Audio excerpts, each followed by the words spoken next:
teachers were saying, well, I'll mark you present if you have sex with me, and I'll pretend that you were here. Because if you're not here, then you're going to get in trouble with the World Bank. And I told them, I am the World Bank. I went to work on this project because I wanted to save the little Palestinian babies. I came in incredibly biased and indoctrinated. I thought someone will say something. They didn't. They were going to be used as guinea pigs. Yes. These are globalist organizations. The World Bank, the global elite, the World Bank. This was not the exception to the rule, this was the rule. This is how projects were approached by the international elites, that it was essentially just a tool to indoctrinate children and turn them into child soldiers. The key word that came out was martyr. This organization has given more money to these people than any other group of people in the history of international aid, and f***ed it up so profoundly. My intense anger is that it purports to be moral, saintly, holier than thou, and in fact it is ugly and broken. I threw eggs at the World Bank when I was a student. It was so much fun. And then I went and worked there. I was very curious to go inside because it was all the rich kids getting jobs there, and I was like, I want to see how bad it is. It's a pleasure having you here. I've read your book. It's amazing. What's your book called? It's called Aid Inferno. Aid Inferno. Like Disco Inferno. Exactly, but aid. But aid. And it's really good. And I'm just going to go straight into it here. Yeah. You were working in Liberia with the World Bank. Yes. And it turned out that a lot of the teachers on a program with the World Bank were, you can't use the word too often on YouTube, but they were violating children, the young women who were going on these courses. Correct. Tell me about that. So this was not a loan. The World Bank normally does loans to developing countries. This was a grant. It was just when Liberia had returned to democracy, supposedly. And Ellen Sirleaf used to work at the World Bank. So she called up the World Bank and said, I need some money to do something for young girls. So the World Bank said, okay, let's make a really overly complicated project. And then we will implement it in your country and it'll be amazing. And we'll get Nike to sponsor it. So it was really high profile. At the beginning, we had Anne Hathaway at the World Bank.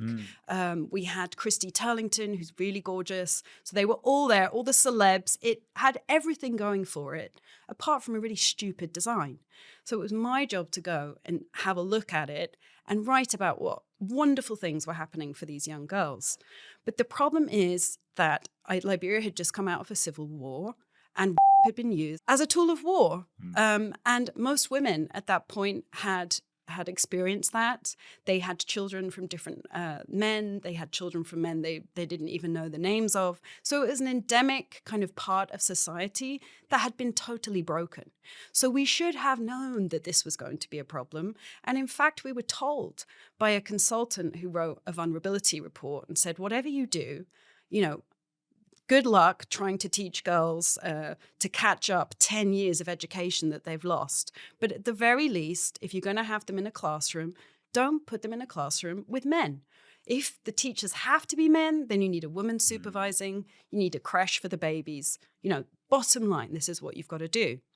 So I show up. I'm a junior economist. I didn't have my PhD yet. So obviously I was a very unimportant person. You have to have a PhD at the bank to be considered anybody.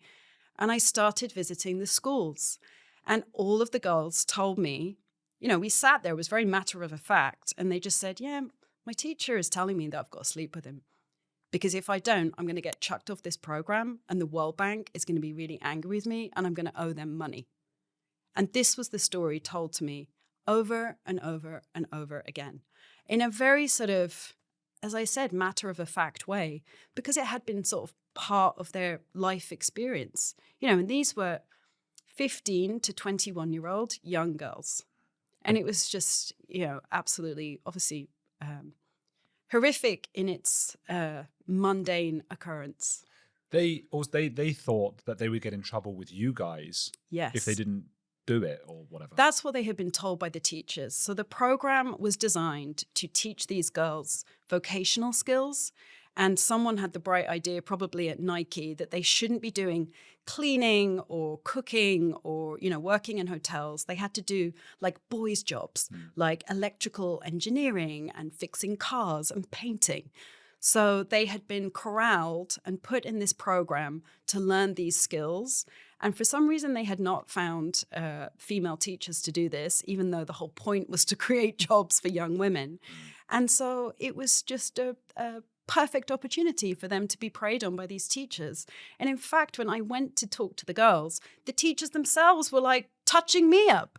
Oh, wow. Blatantly, touching me. This is a very different culture. Yeah.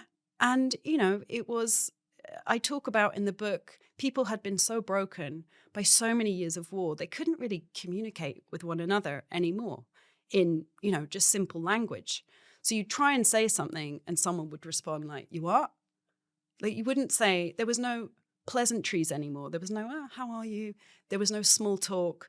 There was really very little communication. It was just a total breakdown of the social contract of humanity. And the worst thing about this, and, it was one of those moments where I thought, why am I doing my job? Why am I working at the World Bank? What the hell is international development doing? Because it's supposed to be making the lives better of the poorest of the poor. And this is actively making the lives of these poor girls worse. And I told my bosses, and they basically told me to shut up. Well, I wanted to get to that because this was probably the most horrific line of the book, was specifically what was said to you about the use of these people, almost in an experiment. What was that line that they said to you? We will see whether it affects the cohort. Well, I was going to say, but what was the line? You tell me the line, and I'll say it back to you. They were going to be used as guinea pigs. Yes. Right. I mean, that speaks to the heart of this, doesn't it? And that speaks to the heart of why I wanted to have you on this show, actually, to talk about yet another. These are globalist organizations that believe very much in this kind of, everyone's the same. All the cultures don't really mean anything. We're going to go in and help everyone, and we don't actually care about results. We will just look good and feel good about ourselves. And this kind of hits that nail on the head. It does. These people were being, like countless women in the country of Liberia, where they've gone through decades of war, were now being, attacked by the men, and the World Bank didn't seem to care. It was just they're being used as guinea pigs. That is essentially it. And this has happened so many times. This was at the beginning of my career, so I thought maybe it was a one-off. But as I talk about in the book, this was, not the exception to the rule. This was the rule. This is how projects were approached by the international elites, by the economists. They would dream up something in Washington, D.C. that they thought looked cool and interesting, and then, go and implement it, or say to the country or an international NGO, you got to implement this, go for it. And they just would not care about the outcome. And it really got to the point where I thought these people have entirely lost their humanity. That when you walk through the doors of the World Bank, over the door it says, our dream is a world free of poverty.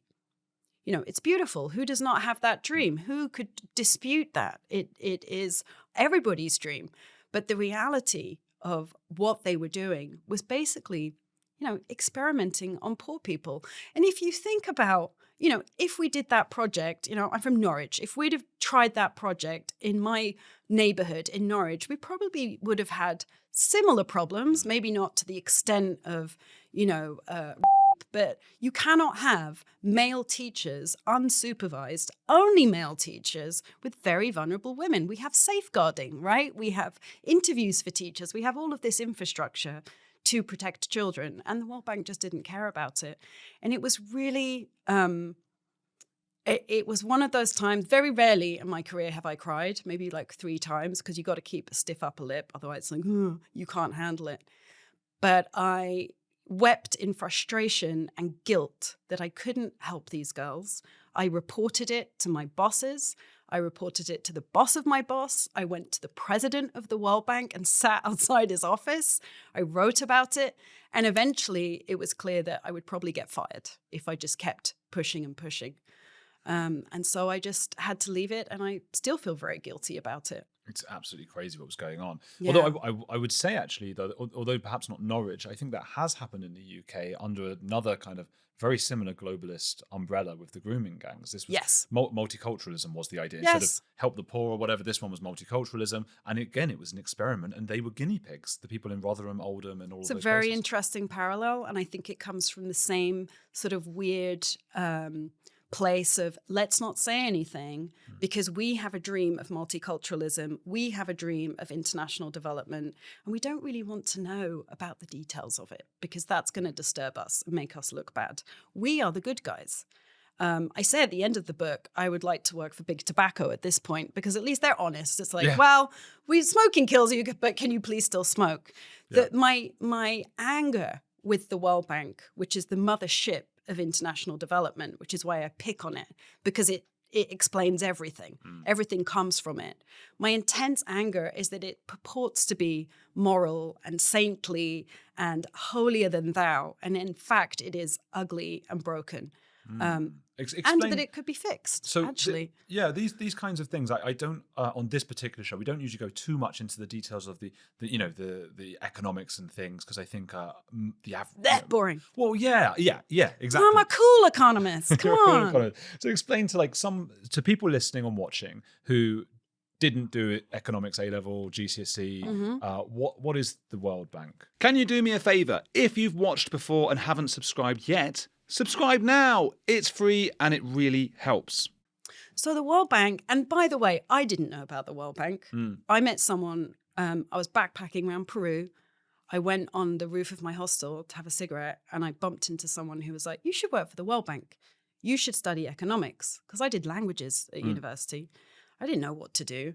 And she said, it seems like you're really interested in, saving the world, poverty reduction, human rights. Why don't you work at the World Bank? And I was like, I don't know what that is. So the premise of the World Bank is to lend money to poor countries. When I first started working there, my mum thought I was a bank teller. And that I was like literally sitting at a window handing out money. Bless her. I mean, I didn't know about the World Bank either. But the idea is that there's a financing gap between where a country is and how they need to develop. And it's a really nice, simple premise, lovely theory. The problem is that just giving money to countries doesn't magically make them develop because the money goes missing. It ends up in Swiss bank accounts, and there's a lot of studies on this, or it ends up spent on, gold bath taps, or it just gets frittered away.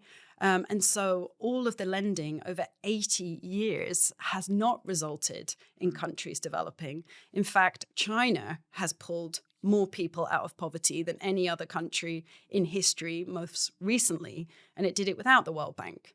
And just it did capitalism. It was capitalism, while keeping, obviously, their authoritarian, society, but just selling a load of crap to the West. It's hard because I keep seeing these authoritarian societies that are succeeding quite well in things. I know. Because they're doing well with that. The Middle East is doing really well with handling Islamic extremism. Yes. But I don't want us to be all authoritarian. But how are we going to stop this? I don't want us either. And I think that's why I'm so eager to fix the World Bank, because I do like the West. I think as a woman especially, I'm one of the luckiest women to ever live in the world right now and perhaps ever. I like the things that you have in the West. I've lived most of my life in developing countries. And so when I come back here, I think, God, this is so wonderful, because it is so hard. People do not realize how awful it is if you're poor or Black or a woman or Indigenous or gay. All of these things are so much harder in developing countries, and I want them to have the nice things we have. But I'm scared that China is looking, quite attractive. I actually edited the PhD of President Meles before he died, the president of Ethiopia, and he'd written this thesis about how is Ethiopia going to develop. And it was basically, we're going to do what China did. Because he was quite an authoritarian. He wasn't like, oh, we're going to have free speech and it's going to be great. He's like, no, we're going to, keep our markets tightly held and not open up the way the World Bank is saying. Interestingly, Abe, who won the Nobel Prize, has now opened up. Is this too much economics? No, it's good. Economics is so cool. Yeah. well, speaking of economics then, who's funding the World Bank? Where's this all going? So the rich countries fund it, and it's basically over the course of the 80 years, it's lent about 100 billion. I put that in context in the book. Elon Musk is worth about 350 billion. Okay, so it's not actually that much. It's not actually that much. And if you think about it, it's just a drop in the ocean of need. So at the very most, international aid can only sort of nudge and do a few good things. It's really trade that is going to help these countries, not aid. So therefore, even more important to not waste aid money and do something useful with it. Yeah. Make sure it works. More useful than trying to teach rape survivors to be plumbers and change spark plugs. Andrew. You had a gender expert working. You were working under that person. Yes. How were they an expert in gender? So I am one of the culpable people who used to say the word gender and talk about gender mainstreaming and gender economics and gender. And now I say, unless you're working in a monastery, all of the projects you do involve women and men, and you don't need a special gender expert. It's a meaningless concept. It's much better to be an economist. I tell all young people, do not do anything with studies in the title of university. Don't do gender studies, don't do race studies. Just be an engineer or an economist or a plumber. Yeah. Be useful. Right. So it was one of those ways to pretend that you're helping women because most aid goes to men. But not really do it. But this was a problem for you guys in Liberia because they weren't teaching men how to do well. So all that was going to happen, as you say in the book, was that the women were going to learn to do whatever it might be, and the men are just sat at home getting angrier and angrier or on their own. And then it doesn't spell anything good for society. Exactly, and it was a terrible design. And as soon as I got there, before I got there, it was pretty evident that there was a whole generation of young people who had missed out on their education, boys and girls, and this was not going to solve the problem. It was only 2,000 girls. It was $6 million. And what Liberia really needed was an education policy. And this was just sort of like a fig leaf for, with a lot of energy and a lot of, bells and whistles and blooming Anne Hathaway. What a waste of time. Why did we not just go, okay, this is the problem. Boys and girls need to be educated. How can we fix that problem? And the girls themselves told me that. They were like, well, my boyfriend doesn't want me to be here, and I don't really have time. This was the problem. They didn't have time to go to class. And that is why the teachers were saying, well, I'll mark you present if you, basically have sex with me, and I'll pretend that you were here. Because if you're not here, then you're going to get in trouble with the World Bank.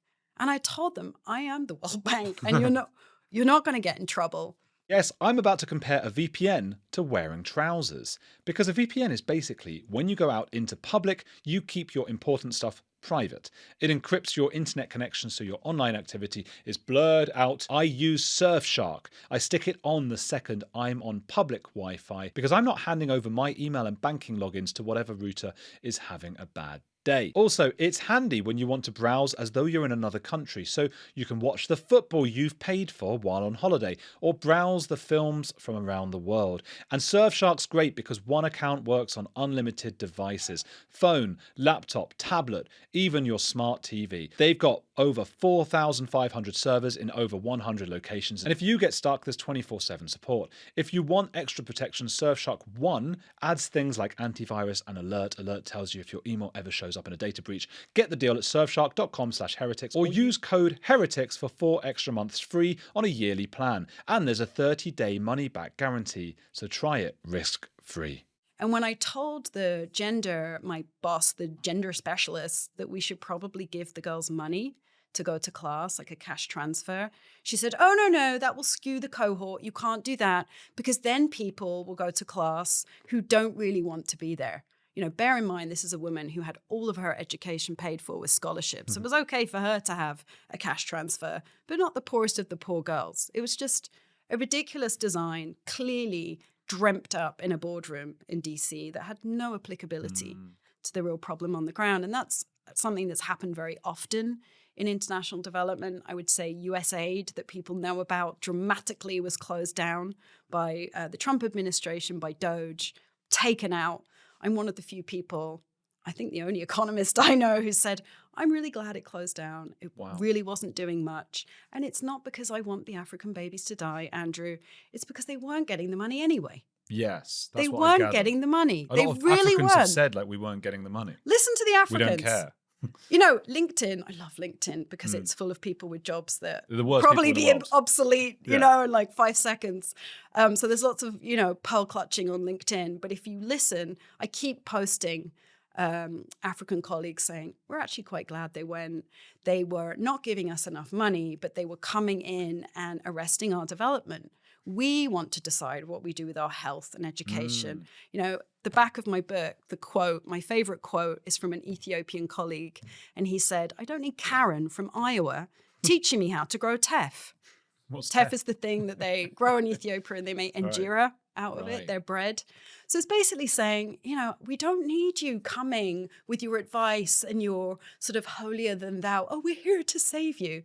It's very obnoxious and it's not helpful. It's just not helpful. There's a moral imperialism going on, isn't there, from the very There people is. who would most say that they would oppose moral imperialism. But this, There is. I mean, even things like, it's only the last 50 years that we've had two people working in the household, the men and the women. Yeah. So to focus on women and say, oh, they've got to, get a job. I can understand why in that society a lot of people are going, well, hang on, who's going to look after the babies? We do have a higher birth rate. Maybe we need to get that down. I don't know. But that's our idea. We should have loads of babies. I mean, in our own society, a lot of people are saying, well, hey, look, we like the idea of individual rights for both men and women, and that a woman, if I have a daughter, she can grow up and be an economist or whatever else it might be, but it might not have actually made women or men happier or made us better off per person. Each family now has to do that just to survive. There's no one's looking after the kids. Yeah. What a mess we're in. Our Western conception of marriage and babies and how you create, an industrial society does not go down very well in the developing world. And this was made even more, I say, ridiculous by the sort of gender woo stuff. So at some point about 10 years ago, these international organizations pushed by USAID said, oh, you know what? Men can become women and gender is a social construct. Oh my God. And we need you to sign up to this ideology. Were they telling Africans that? Yes. No, they weren't. And Latin Americans. And Well, they don't. The Latin Americans can get behind that kind of weirdness. well, A little no, some push back, but they were making aid contingent on the acceptance of that ideology. Yes, shock horror. And this is why I'm especially loathed by some of my colleagues, because I said, do you know what? I'm from Norwich. I grew up on a farm. I know where baby cows come from. This is bullshit. Yeah. This is not only bullshit that is mad. I get it in Hollywood. I get it in the arts. I get it in a cafe, in freaking Hampstead. But when you're working in developing countries where women live in sex apartheid, they don't have the same rights as men. There's child marriage, there's FGM. There are some very serious problems. As I say in the book, a lot of little girls are aborted in utero, so don't even get to be born. There's more girls aborted in utero in China and India than all the men that died in the wars of the 20th century. Wow. So with that going on, you're now going to come in with this silliness and say, hey, you know what? This is what we need to do in terms of gender. And even worse, they would take away the small funds that we had to do women's projects, and they would just basically give it back to men. Oh my God. And that for me was a moment where it's like, you guys have no credibility. You are ridiculous. You have rendered yourself not only ridiculous, but immoral. Yeah. Imagine saying to the women of Afghanistan, well, you just should identify as a man. And then you don't have to wear hijab, and then you can go to school. It will be fine. Wow. So gender confusing. ideology is mad in England. Yeah. Enough. Yeah. Okay? And weird enough. But when it's placed on a developing country context, it is abhorrent and, unconscionable. It's funny because in Argentina, where my in-laws are, if I'm sitting around the table and all of those kinds of things, they often, like the older generations, will actually say more progressive things than me, and they see bits of my social media output and they're a little bit concerned because I look like a nutter going on about trans or whatever, and they don't always understand the subtleties. They don't speak English. They get bits of it with the subtitles and stuff like that, so they're going like, oh, who's this guy who's anti-trans and all that. And it's only when you sit down and explain what actually is going on in Britain that they start to go, oh, because they think I'm just going like, oh no, there's trans people, boo, get rid of them. Which I'm like, no, they think trans is gay. My uncle's like this, who's in his 80s. He's like, well, are you MAGA now? Are you a Trump supporter? I was like, Yeah. no, I just know where baby Well. cows come from. I just know where baby cows come from. They This think, is they think that that's you're it. like against, like you want to like hound these people who might want to wear a dress or something. Yeah. And then you say like, no, but in England they actually now are allowed into women's toilets and Yeah. women's sports, and Yeah. so they play. Yes, they play in the This rugby is the team. brilliance of the ideology that they Mm. made it into a human rights thing and not just autogynephilia. It's Yeah. just blokes who get turned on wearing a dress. That's all it is. That's the men to women one. Yeah, and the women one is probably not Or they're wanting. young. They're very, very young, teenagers. They and don't it's wanna social be- contagion. They don't want to be women. I They think they're don't scared want to of be being women. I get that. being It's scary, sexualized. scary being a woman. But you know what? We all had to be big girls eventually and go through puberty. It's not fun. It wasn't fun in the Kate Moss era, Andrew. No, what being skinny? That's Yeah, skinny everyone era. had to be skinny. There was someone called Twiggy. Who's Twiggy was a Twiggy? model from the 60s. Yeah. My era was Kate Moss. So and you then don't remember Twiggy? I'm joking. I remember Twiggy. Twiggy was my mum's era. That's your mum's era. Yeah, and my era was like Kate Moss, Well, they were both skinny, heroin though. chic. Was Twiggy also skinny? Twiggy was skinny. and yeah, then, and then Kate Moss but I was don't skinny. think she was doing cocaine. But No. I think Kate Moss was. Yeah, Allegedly. Well, I mean, I think her nostrils. I I mean, think she we wasn't know the one. now. She wasn't the one whose nostrils Yeah. half disappeared. No, that's right. That was But- someone else. And that's also why developing country women. So I've had conversations with like the Minister for Women of Nigeria. A lot of sub-Saharan African countries have a ministry for women, and it's called women, not gender. It's women. And they're like, Emily, what is this gender stuff? It's ridiculous. Why don't you just say women?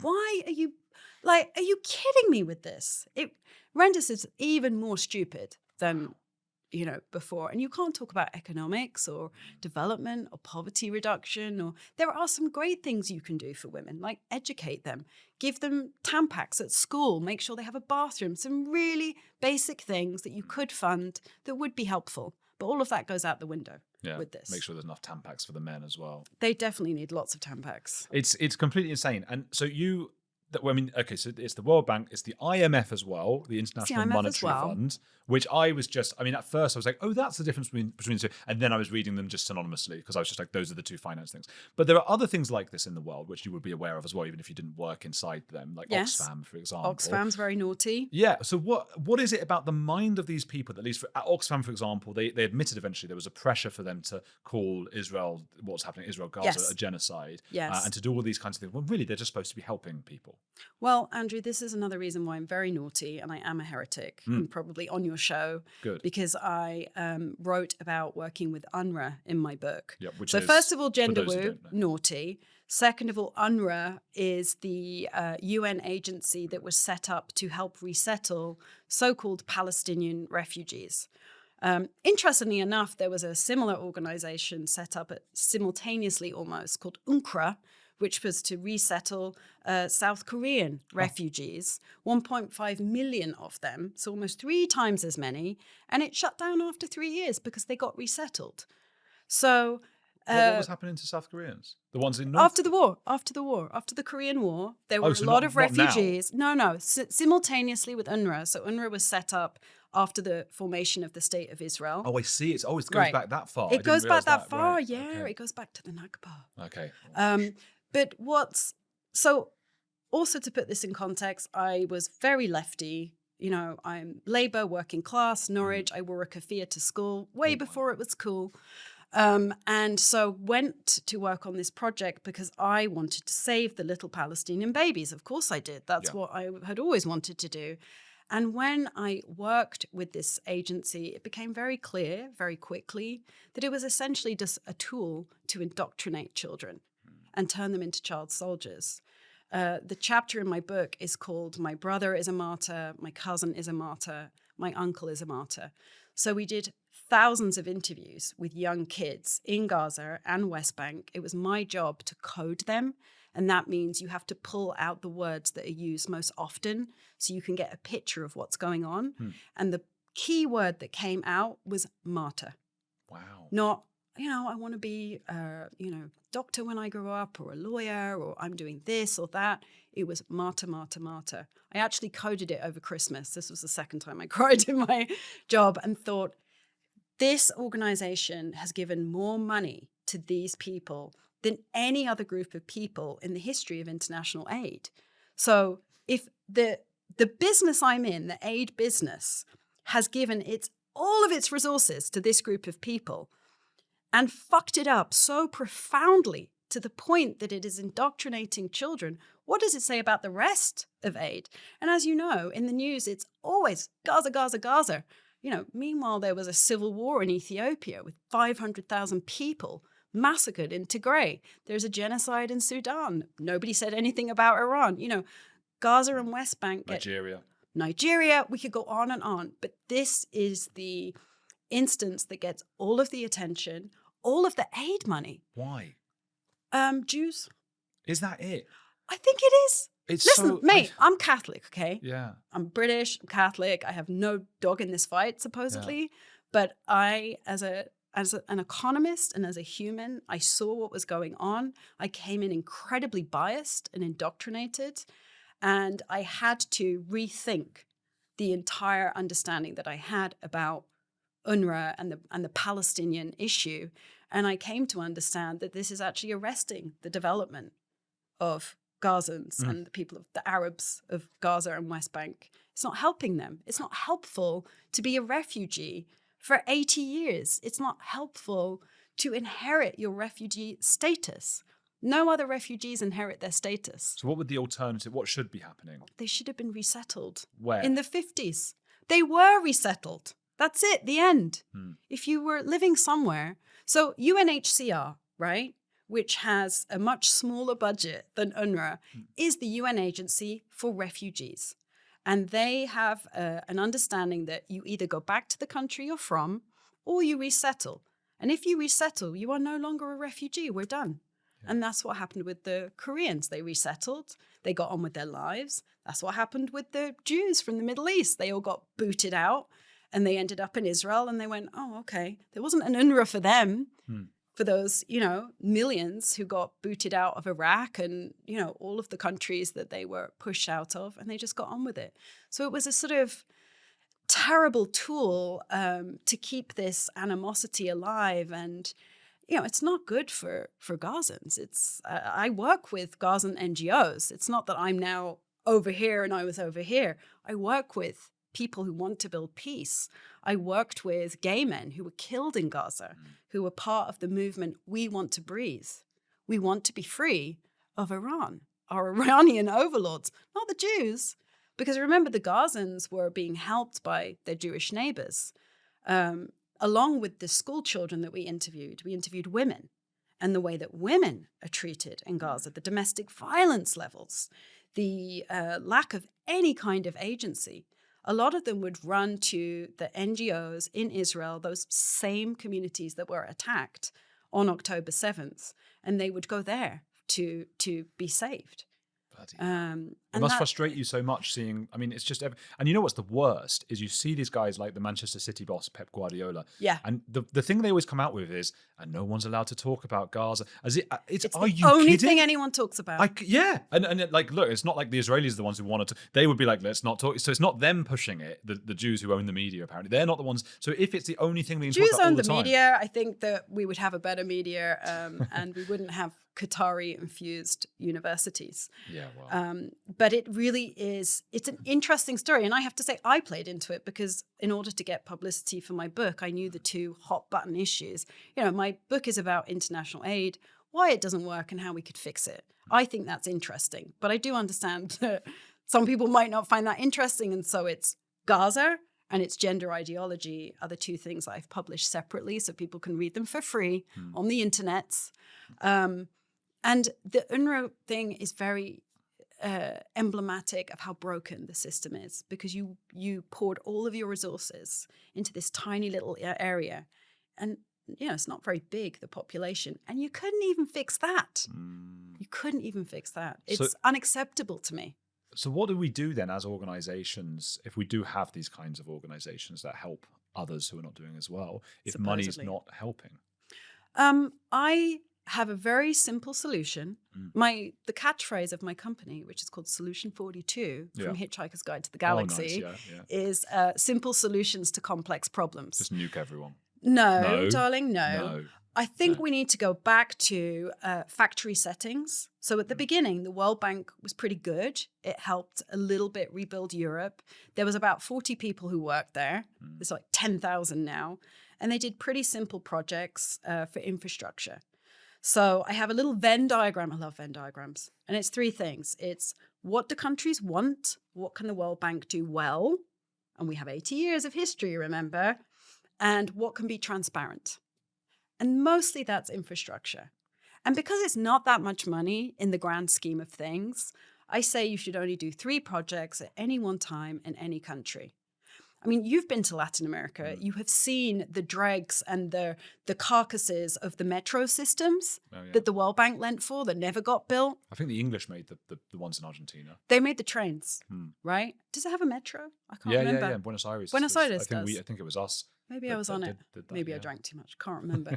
But we gave them polo. They've got cricket schools. did we rugby. give them polo? They're doing all that stuff out there. I loved Argentina. I loved Argentina because I was basically in England with the sun. And they really like the Brits. Yeah, they love it. despite Well, the Malvinas. depends, Despite the yeah, Malvinas. yeah. I was Yeah. a journalist in Argentina. Despite the Falklands, you mean? The Malvinas, las Malvinas, Argentina. I don't really mind. Yeah. But yeah, my excitement right now, Andrew, is that we are in a universe where things seem possible that didn't seem possible before. So like Albert O. Hirschman, who is my favorite dead economist, I have a bias for hope.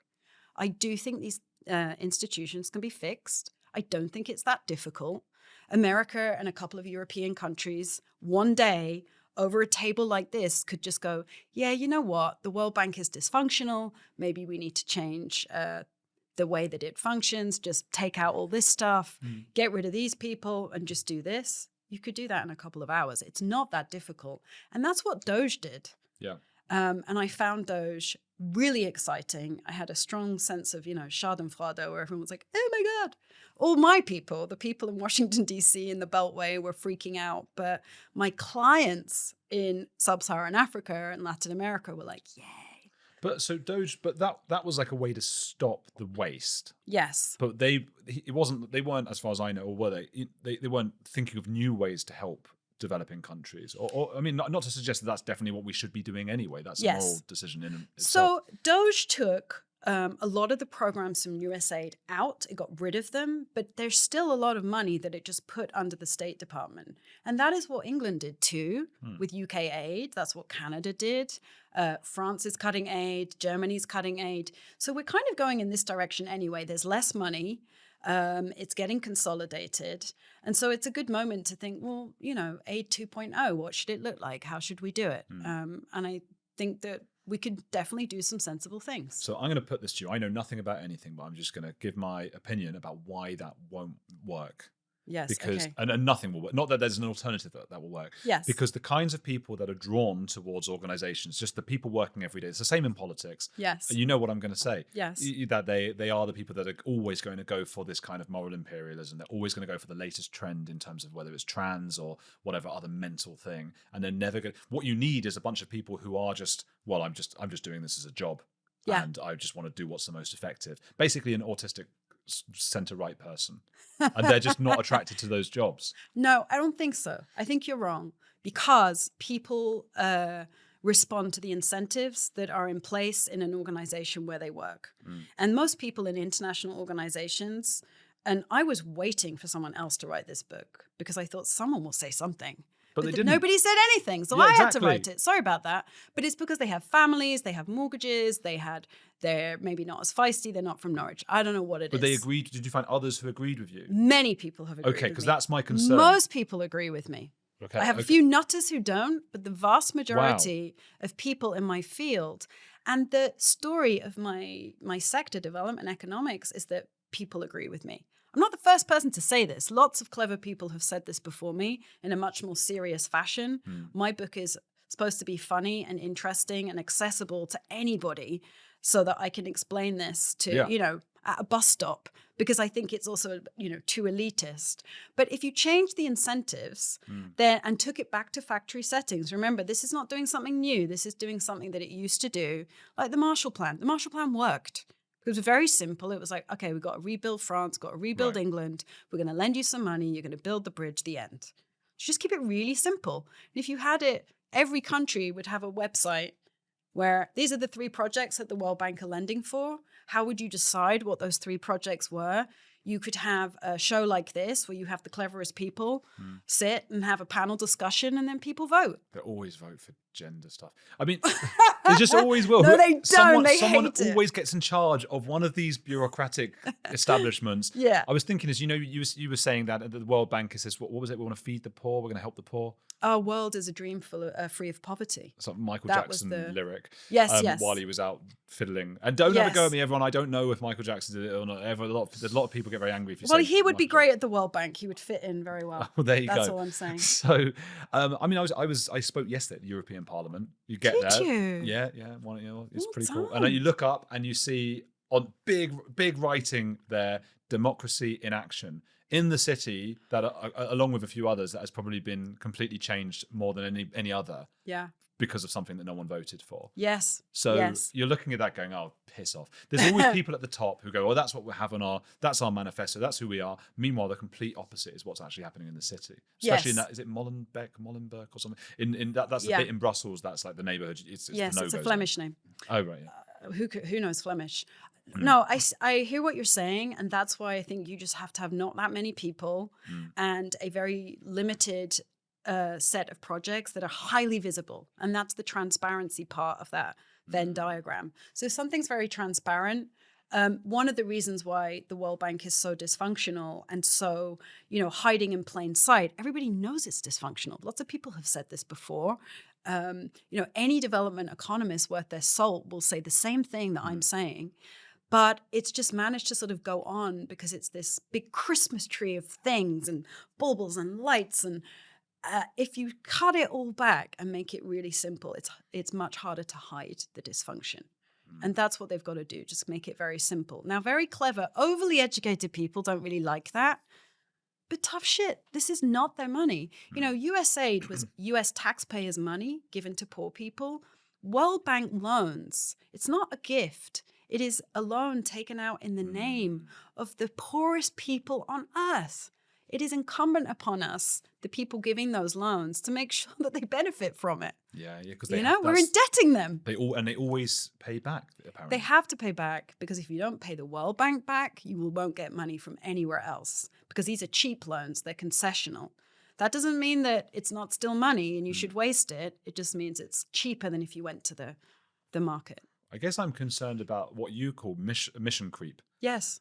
So it all starts great. We'll just do it. And you're going to get a few ideologues. The ideologues will be in there because nudge. Don't women in men's toilets. Yes. And suddenly you're going to end up back at square one. I just don't think anything can ever work. I mean, Andrew, we could close it down. And I do say that in the book. We could it. just close it down, get rid of it. And I think people on the left and the right would cheer. So I talk about 50 years of the World Bank, which was in 1997. There were all these protests outside. People were throwing eggs. Hell, I threw eggs at the World Bank when I was a student. It was so much fun. And then I went and worked there because I thought, I want to see how bad it is. That, I really did. I was very curious to go inside because it was all the rich kids getting jobs there. And I was like, well, I want to go work there. Why can't I go there? Yeah. Let me go see how bad it is. And it was bad in a way that wasn't how I had naively conceived of it when I was a student, with my kafir. It was not that the West wants developing countries not to develop and exploit them. It was just bad incentives. It was just bad incentive. There's nothing like nefarious there. It's just like mundane dysfunction. But I do think you could try and reform it. We're going through this with the UN right now. Should we get rid of the UN? Should we keep the UN? The budget's being cut. I think you need the UN. It's a good idea. They have a UN in Star Wars, right? All the aliens sit around and they talk to each other. Right. And it's like, I think that's the best part of Star Wars. Those 3 awful ones. Yes. When they have the UN thing, that spoke to me. For economists, that's the best part. I was just like, yes, I love this. Forget the lightsabers. The worst bit. But, maybe like the UN doesn't have to have this massive budget. It just needs to have a room, maybe not in New York, maybe in, I don't know, Oklahoma.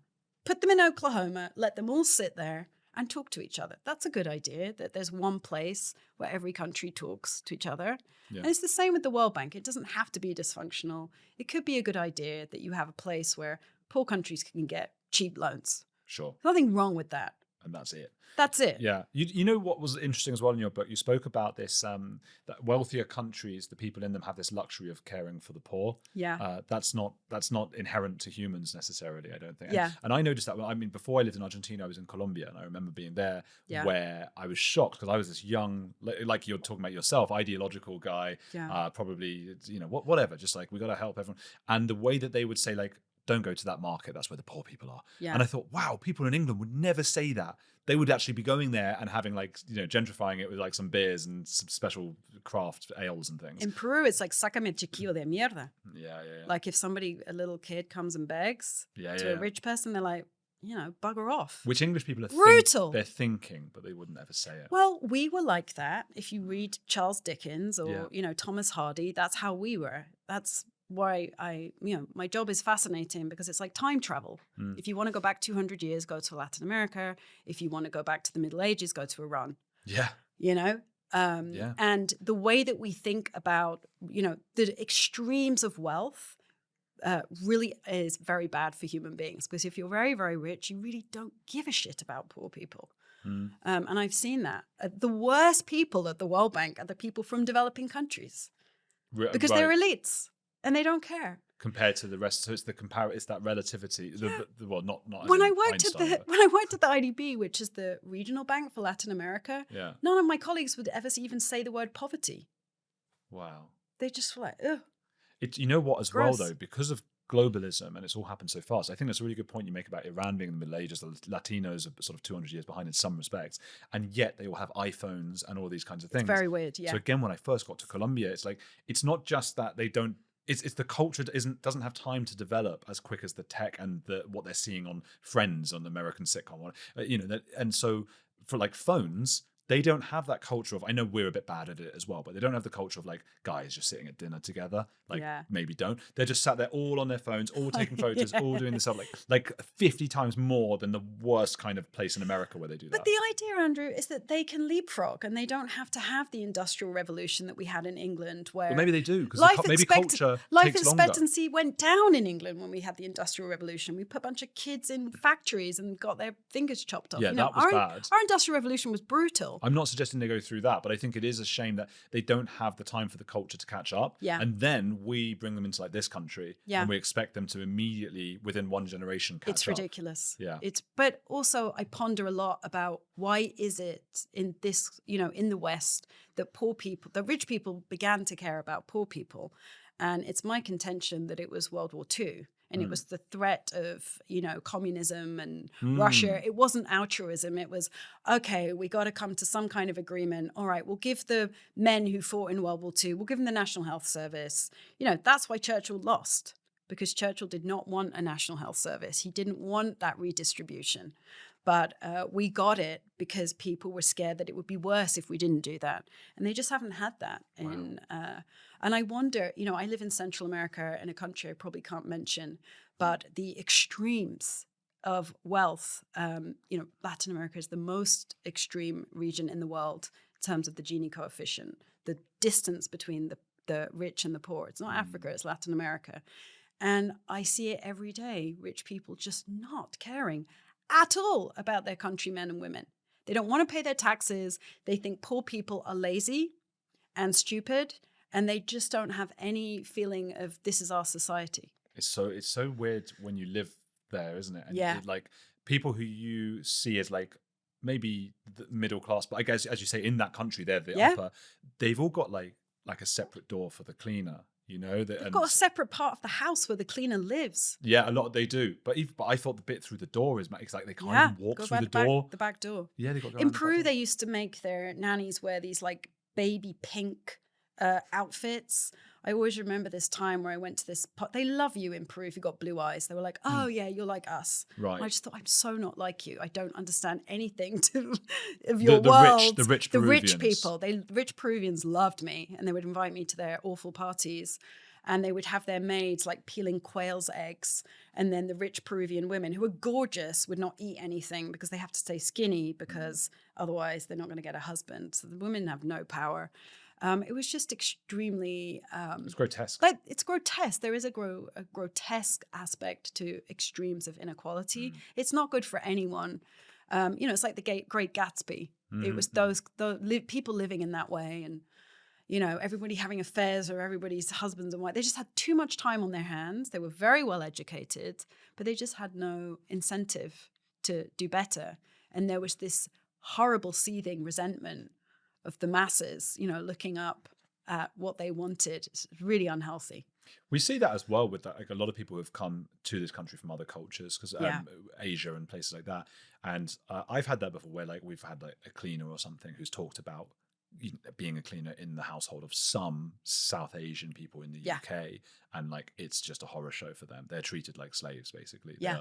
No one would talk to them, look at them. Obviously, that's not all of them doing that, but it's a different culture. And again, that's another example of people coming to this country, and you can't expect their culture to change overnight. There's some interesting experiments that not economists or like behavioral economists have done, where they do a game of Monopoly, and somebody starts out with twice the amount of money, and they throw the dice twice, and they start winning the game of Monopoly, and they think it's because they're brilliant. And it's like, no, we gave you a head start. And rich people think that they're rich because they're clever and wonderful. And Thomas Piketty, another very cool economist who's alive, smokes Gaulois. I don't know if he does, but I presume he does. He's French. Right. Gaulois. Is that a type of cigarette? Yes, type of cigarette, French cigarette. So he said basically people are wealthy because they inherited land and property. Most people are not self-made. He sounds like a communist. He sounds a bit of a commie, doesn't he? Yeah, let's cut that bit out. I'm not happy with that. No, but it is a bit of everything, isn't it? It's a big mix. Yes. That's the thing. And then whenever people get too extreme in one way or the other, things start to go nuts. As with your chapters on Pinochet and and what's it, Videla and the Argentinian, Chilean dictators. Yes. Well, and that was really interesting because they did all of the things that Washington told them to do in terms of economic policy, the Washington Consensus. And I saw that it didn't really change much about society. The poor were poor, the rich were rich. It made the rich a little bit richer. They cut all the social programs. They sort of picked and choose what they wanted. They didn't increase taxes. Taxes are still like 15% in a lot of Latin American countries because rich people don't want to pay their taxes. That's interesting.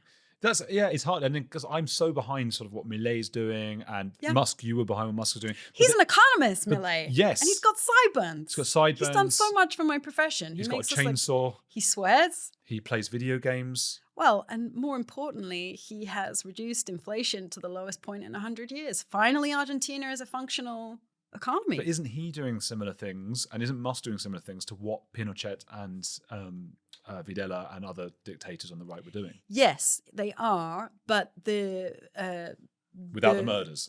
Without the murders. The murders were the worst part. The murders were pretty bad. And people would say that to me in Chile, like, you got to break a few eggs to make an omelette. Fucking hell. Seriously, they would say that to me. Did they have to inject Victor Jara's hands with petrol? Oh. He was a very famous Chilean folk singer. No, I don't think they did. And it was vicious and still has a hangover. When I lived in Argentina, we would go and egg the houses of all of the military people who were still not in jail and nothing had happened to them. So you could have been somebody, raped by a military guy and see him walking down the street towards you.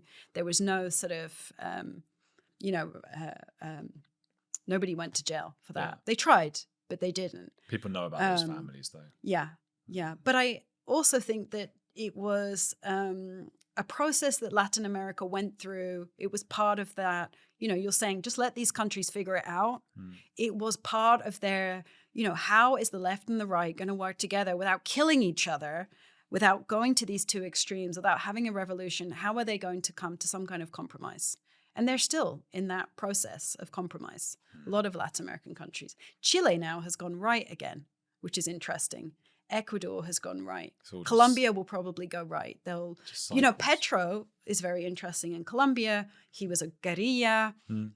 He hasn't been a very good president, but he tried. He, had his time to be in government and implement his policies, and people don't like it. But it didn't lead to violence. It didn't lead to a recurrence of civil war. So that's progress in a way. There's just this culture of corruption, though, that makes everything harder, I guess. When I was in Argentina at the time when Kirchner, the lady president, for those who don't know Kirchner, hid $10 million in a monastery where the monks were hiding it for Awesome. My first project at the World Bank, all the money was stolen by a Catholic priest in Guatemala. Those pesky priests. But I have people say this to me a lot, like people in developing countries, just everyday people say, why are you lending money to my government in my name when you know that they're corrupt? Yeah. Well, that's a great point. Look, I've got one more question for you, but where can people find your book and things? It is online. It's on Amazon. I'm very sorry, but that's where it is. I wish it was in a small independent bookshop with people with blue hair, but it's not. It's on Amazon. It's called Aid Inferno. And it's funny and interesting and nuanced. We'll put a link below. And Yes. I think it's brilliant as well. So we'll put a link below and people can So go and get glad it. you read it. I can't know. believe it. I told you I wasn't going to read it. You did. And then I did. Aw, Yeah. Oh, I very didn't want to get your touched. expectations up. And then I thought, if I get time, I will read this. I don't expect people to read books. I know. Some people get very upset if you haven't. With Liz Truss, I remember saying before we started, I said, I'm really enjoying reading your book. And she said, reading. I haven't been prime minister yet. Maybe once but Yeah. I'm a nobody. I should have said, she said enjoying. Well, now I know you haven't read it or something. But she didn't. But she said reading. She caught on the what is it, the gerund or whatever that is. Yes, The ing, exactly. The ing of it. And I was like, fuck. Oh, Yeah. well, buy my book and put it on your coffee table to look clever. Yes. Don't have to read it. If you can afford a coffee table, don't make assumptions. Put it on the floor. Yeah, put it on Yeah. if you can afford a floor. If- Now, who's a heretic you admire? J.K. Rowling. Yeah, she's good. Yeah, isn't I love her. And the feminists of Iran who I work she? with. Wow, yeah. Some who don't have eyes, some who've lost family. That keeps it real. It really does. And we're in a really interesting moment right now, as you know. I'm cautiously optimistic. I think that the status quo is untenable. I feel the same about Venezuela, by the way. Yeah. So now everyone's like, oh, she's a right-wing hawk. Whatever. The status quo was untenable. It Well, the was right and not- left are both very anti-war right now. Yes, they are. So you go, girl. We need change. It's not, I have friends who were tortured in Venezuela. I have friends who were tortured in Iran. Just because we weren't reading about it, because the news was saturated with Gaza, doesn't mean that terrible things were not happening in these places that were unacceptable. And now there is a chance for change. Yeah. I believe in it. Maybe I'll come to regret saying that. And people are like, oh, you're so naive. Well, look, we only get to see the side of history that actually happens. And Yeah. so even the Iraq war, which I think is held up as the number one of like, oh, we shouldn't have done that. Yeah. It is just a fact that, there were just pits filled with Kurdish bodies at the time. I mean, Yes. beyond any imaginable horrors. I think of Christopher Hitchens, He who said I was that, yeah. very angry at the time for him supporting it because I was against Iraq. I marched against it. But now looking back, I think it was quite noble, the stance he took. It was a humanitarian stance. I think I'm also emotionally involved in Venezuela and Iran because I have clients from those countries. I work with women in those countries. And so, I was also thinking that if an apartheid state was being bombed, on a racial apartheid state like South Africa, everyone would be cheering. Everyone would be happy. But Iran was an apartheid state for women. Yeah, I absolutely. mean, it really That's a was. really good point. In Nobody the ever sort of says this. hierarchy of oppression on the Yeah. sort of the woke agenda. Right. It is simply a fact that race supersedes sex. Always. That's always. mental. To the point that they will even sort of qualify people into a different sex just to make things work by making Yeah. men women and so on. Exactly. What a bunch of nutters. I've got one or two more questions for Emily on the Substack, which is andrewgoldheretics.com. See you over there. Hit the like button and keep watching this channel.